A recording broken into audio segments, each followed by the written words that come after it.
옛날에 호이안 처음 그때 여행 왔을 때는 우리가 2019년에 그때 왔을 때는 되게 호이안 해봤자 그때 다낭에 하루 이틀 있고 호이안에도 뭐 하루 이틀 정도밖에 못 있어가지고 올 때 그냥 잠깐 올드타운에서 구경하고 그냥 맛있는 거 먹고 또 뭐 다음날은 안방비치 가가지고 또 뭐 남들 많이 가는 데크하우스에서 해산물 먹고 그리고 정신없이 또 다음 도시로 이동했던 게 생각이 나는데 그때도 돌이켜보면 제일 좀 부러웠었던 게 막 서양 사람들은 저녁 되면은 이렇게 자전거 타고 싹 나와가지고 도시 이렇게 한 바퀴 싹 돌면서 뭐 자유롭게 여기 들렸다 저기 들렸다 하는데 막 우리는 미리 동선 체크 다 해가지고 막 그랩을 불러야 되고 그랩 기다려야 되고 아니 막 더운데 또 여기 구글 지도 찍어보니까 막 1.5km 나와.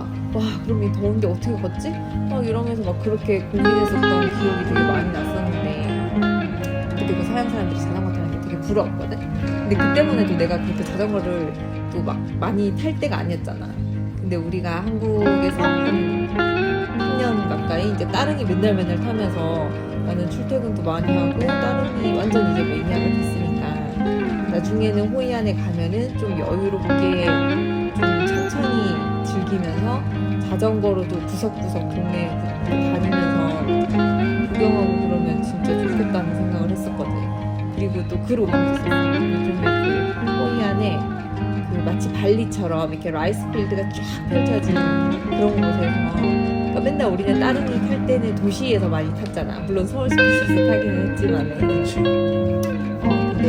그 호이안의 그 라이스 필드에서 자전거 타고 막 달리면은 너무 좋을 것 같다는 생각도 들어가지고 그래서 이번에 그 보면은 호이안에서 꼭 숙소에서 자전거 보통 빌려주니까 자전거 타고 뭐 안방비치도 가보고 올드타운도 가보고 또 라이스필드 그런 데도 가보고 하면서 달려보고 있었어. 근데 그 도로에서 오토바이랑 같이 달리는 건 안 힘들어?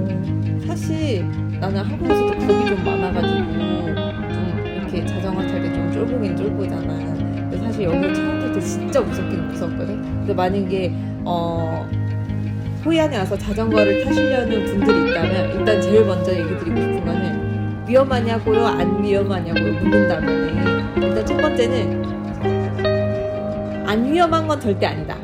왜냐면은 진짜 오토바이 많고 또 자동차도 많고 또 뭐 자전거도 많고 뭐 이러기 때문에 사실 안 위험한 건 절대 아니기 때문에 한국에서 자전거를 잘 안 타시던 그런 초보분들이 괜히 여기 와서 그런 로망을 실현한다고 갑자기 자전거를 타면은 조금 위험할 수도 있기 때문에 뭐 무조건 추천하지는 절대 않고 한국에서도 자전거 많이 타셨던 분들 그래서 좀 익숙하게 그래도 잘 타실 수 있는 분들한테만 추천을 하고 왜냐하면 여기는 한국에서 타던 따릉이보다도 훨씬 자전거가 조금 좋지가 않은 것 같아 그지?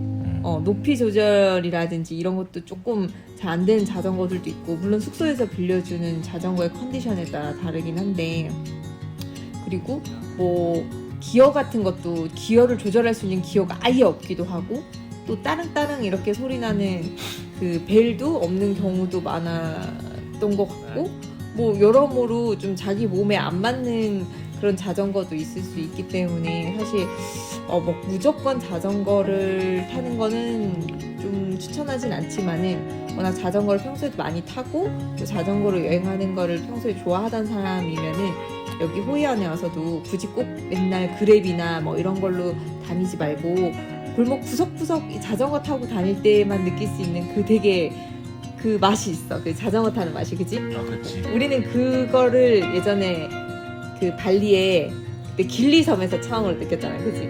그 자전거 타면서 동네 구석구석 정말 사람들 사는 그런 로컬의 모습들을 보는 게 너무 재밌으니까 자전거 교통 같은 거는 보면 사실 크게 봤을 때는 이제 오토바이 워낙 많으니까 오토바이를 따라다니면은 특별히 사고는 안 나. 그냥 문제는 없는데 그냥 무난하게 다닐 수 있는데 이제 뭐 좌회전을 한다거나 그럴 때도 보통의 오토바이들 많이 따라다니면은 좀 잘 다닐 수 있어. 그래서 어렵진 않은데 또 큰 거리는 또 신호가 있어요. 신호 지켜서 가면 되기도 하고 그리고 또 분리하면은 그냥 그 신호등에서 그 보행자 신호 때 건너가서 가도 괜찮더라고 충분히. 가끔 막 역주행하는 오토바이들도 많고 하기 때문에 사실 진짜 조심해야 되고 절대 한눈 팔지 말고 뭐 주변의 경치가 예쁘다고 해서 너무 경치만 구경을 하기에는 또 조금 위험할 수도 있으니까 항상 앞에 보면서 이제 정치도 살짝 즐기면서 자전거도 조심조심해서 타야 될 것 같고. 도시는 이제 좀 많이 좀 잘 보면서 타야 되는데 약간 라이스뷰나 이런 그런 논밭길 가면은 맞아. 그런데 여유 석양 질 때 이렇게 석양 싹 지는데 그때 자전거 타는 그 맛은 진짜 너무 좋은 것 같아. 오늘 저녁에 또 갈까? 그래? 너무 예뻤던 것 같아. 가봅시다. 그리고 처음에 되게 베트남 와서 좀 되게 많이 의아했던 게 도로를 달릴 때 왜 이렇게 수많은 차들과 그 오토바이들이 빵빵대는지 너무 시끄러웠단 말이야. 쟤네는 왜 조용히 안 가고 저렇게 계속 빵빵 계속 클락션을 울리면서 갈까 막 그런 생각을 했단 말이야. 자기도 그렇지 않아? 그치. 그지.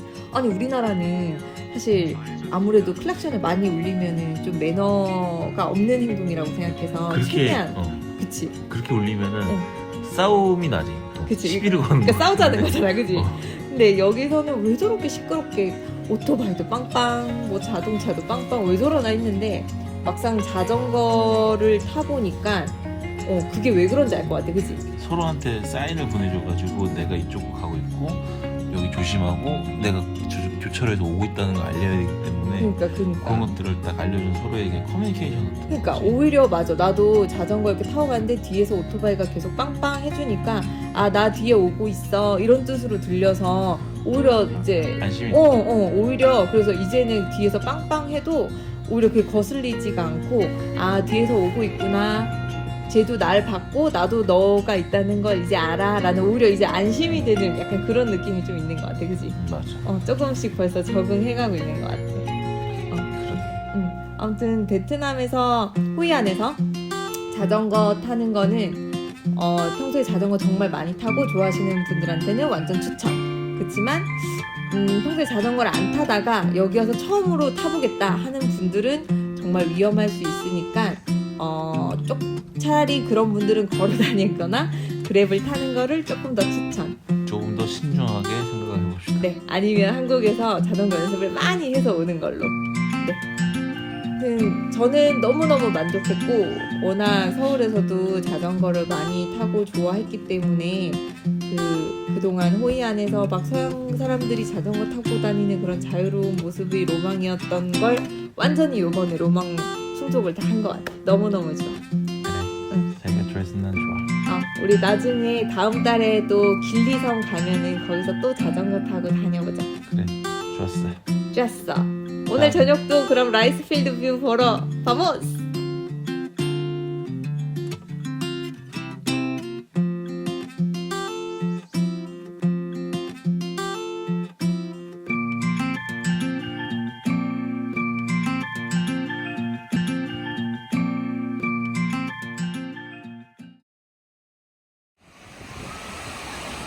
좀 허사비 같은데?